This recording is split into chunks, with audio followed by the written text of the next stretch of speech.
Welcome friends in our YouTube channel मेकाजी मॉस। आज हम लोग जानेंगे कि किसी बीम के ऊपर अगर यूनिफॉर्मली डिस्ट्रीब्यूटेड लोड या फिर यूनिफॉर्मली वेरिंग लोड लगा हुआ हो तो उसका सपोर्ट रिएक्शन कैसे फाइंड आउट करेंगे। आपके सामने एक प्रॉब्लम है। इस प्रॉब्लम में 3 लोड अप्लाई हो रहा है। पहला है यूनिफॉर्मली डिस्ट्रीब्यूटेड लोड जिसकी इंटेंसिटी आपको दी हुई है 10 न्यूटन पर मीटर, जो 6 मीटर डिस्टेंस पे अप्लाई हो रहा है। दूसरा एक पॉइंट लोड है या फिर कंसंट्रेटेड लोड 20 न्यूटन का अप्लाई हो रहा है। तीसरा एक यूनिफॉर्मली वेरिंग लोड है जिसकी इंटेंसिटी दी हुई है 50 न्यूटन पर मीटर। आपको फाइंड आउट करना है कि what will be the support reaction. तो चलिए सबसे पहले हम इसका नेमिंग कर देते हैं। This is A point, this is B point, this is point C and this is point D. तो सबसे पहले आपको करना यह है कि एक उसी डायमेंशन का जस्ट उसके नीचे एक बीम बना लेना है और जो भी पॉइंट ऊपर इंडिकेट किया हुआ है उसको इस बीम के ऊपर भी मार्क कर लेना है। This is point C, this is point B and this is point D. इसके बाद आपको देखना है जहाँ हिंज सपोर्ट है वहाँ पर 2 रिएक्शन अप्लाई करना है, एक हॉरिजॉन्टल रिएक्शन और दूसरा वर्टिकल रिएक्शन। जहाँ रोलर सपोर्ट है वहाँ पर एक वर्टिकल रिएक्शन शो कर देना है। उसके बाद अगर कोई कंसंट्रेटेड लोड है तो उस कंसंट्रेटेड लोड को एज इट इज़ इसके ऊपर शो कर दीजिए। नेक्स्ट अब हमारे पास 2 लोड और बचा हुआ है, एक यूनिफॉर्मली डिस्ट्रीब्यूटेड लोड और दूसरा यूनिफॉर्मली वेरिंग लोड। तो सबसे पहले इस यूनिफॉर्मली डिस्ट्रीब्यूटेड लोड को कंसंट्रेटेड लोड में कन्वर्ट करेंगे। तो इसके लिए हम लोग इक्विवेलेंट लोड ऑफ यूडीएल निकाल लेते हैं। तो इक्विवेलेंट लोड होता है load intensity multiplied by load length, यानी कि कितना लोड का इंटेंसिटी दिया हुआ है और कितने मीटर डिस्टेंस पे अप्लाई हो रहा है। तो यहाँ पर लोड की इंटेंसिटी दी हुई है 10 न्यूटन पर मीटर और लेंथ है 6 मीटर। तो जो इक्विवेलेंट लोड है यूडीएल का वो कितना हो जाएगा 10 इंटू 6 इक्वल्स टू 60 न्यूटन। तो ये कंसंट्रेटेड लोड में कन्वर्ट हो गया। अब इसकी पोजीशन क्या होगी, तो इसकी पोजीशन हम लोग जानते हैं कि यूडीएल का पोजीशन जो होता है वो middle of the load length होती है, यानी कि जितने मीटर डिस्टेंस पे यूनिफॉर्मली डिस्ट्रीब्यूटेड लोड अप्लाई हो रहा है उसके सेंटर पॉइंट पे जो है इक्विवेलेंट लोड एक्ट होगा। तो लेंथ है आपका 6 मीटर, तो 6 का हाफ हो जाएगा 3 मीटर, यानी कि 3 मीटर फ्रॉम पॉइंट ए और सी। ए और सी दोनों पॉइंट से 3 मीटर के डिस्टेंस पे ये इक्विवेलेंट लोड अप्लाई होगा। तो ये हो गया 3 मीटर यानी कि इसका सेंटर पॉइंट हो गया ये, और इसी पॉइंट पे ये 60 न्यूटन का फोर्स अप्लाई होगा। तो ये 60 न्यूटन का फोर्स हम अप्लाई कर देते हैं इस पॉइंट पर। तो हमारा जो है यूडीएल वो एक कंसंट्रेटेड लोड में कन्वर्ट हो गया। उसी तरीके से जो ये यूनिफॉर्मली वेरिंग लोड है, इस यूनिफॉर्मली वेरिंग लोड को भी हम लोग कंसंट्रेटेड लोड में कन्वर्ट करेंगे। तो इक्विवेलेंट लोड ऑफ यूवीएल जो होता है वो होता है area of the load triangle. तो इस ट्रायंगुलर लोड का एरिया कितना हो जाएगा, तो half into base into height. तो हमारे पास आ जाएगा half into L into W. L हो गया लेंथ ऑफ द यूवीएल, जितने मीटर डिस्टेंस पे यूवीएल एक्ट हो रहा है, और डब्लू हो गया इसकी इंटेंसिटी।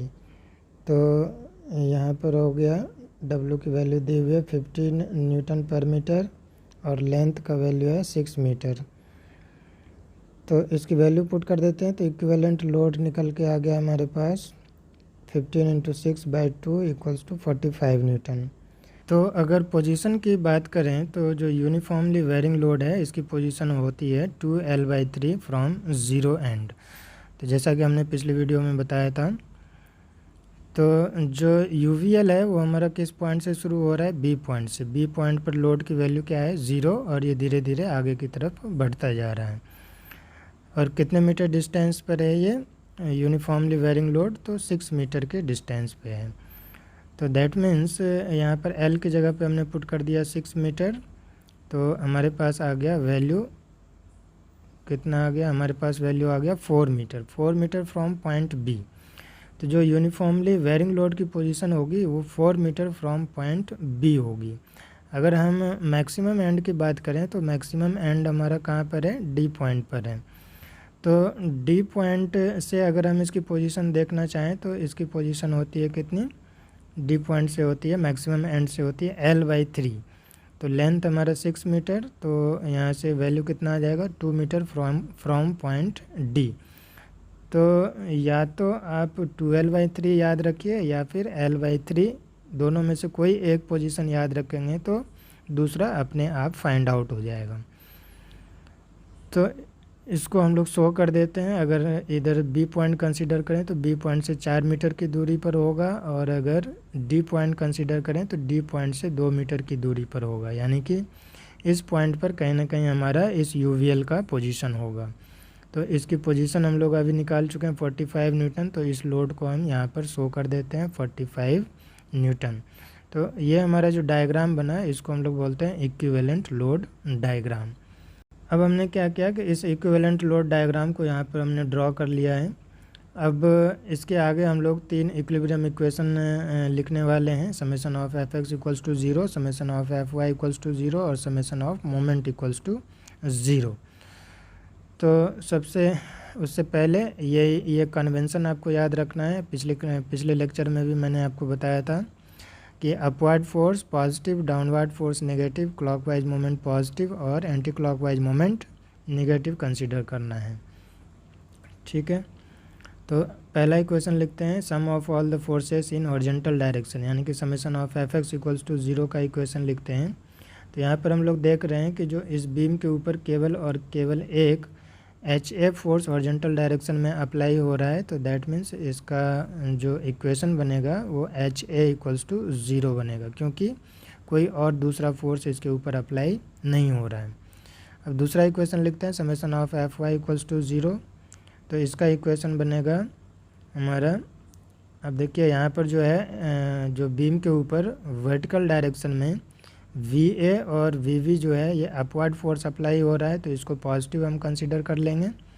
और बाकी के जो 3 फोर्स हैं 60 न्यूटन, 20 न्यूटन और ये 45 न्यूटन, ये डाउनवर्ड डायरेक्शन में एक्ट हो रहा है, तो इसको हम लोग नेगेटिव कंसीडर करेंगे। तो इक्वेशन हमारा क्या बन जाएगा, VA plus VB minus 60 minus 20 minus 45 equals to 0। तो यहाँ से एक इक्वेशन आ जाएगा आपके पास, VA plus VB equals to 125 newton. तो इसको मान लेते हैं हम लोग इक्वेशन नंबर 1। फिर इसके बाद तीसरा इक्वेशन लिखेंगे, summation of moment equals to 0। तो समेशन ऑफ मोमेंट का इक्वेशन लिखने के लिए हम लोग क्या करते हैं, चेक करेंगे ए पॉइंट के अबाउट मोमेंट ले रहे हैं, चूँकि HA फोर्स का वैल्यू ऑलरेडी 0 हम लोग निकाल चुके हैं, तो इस फोर्स का मोमेंट 0 ही होगा। जो VA फोर्स है, VA फोर्स चूँकि ए पॉइंट से ही पास हो रहा है, तो इसका भी मोमेंट क्या हो जाएगा, 0 हो जाएगा, क्योंकि हम लोग जानते हैं कि मोमेंट इक्वल्स टू होता है फोर्स इनटू परपेंडिकुलर डिस्टेंस। और VA फोर्स के लिए यहाँ पर परपेंडिकुलर डिस्टेंस की वैल्यू क्या हो जाएंगे, 0, तो मोमेंट क्या हो जाएगा, 0।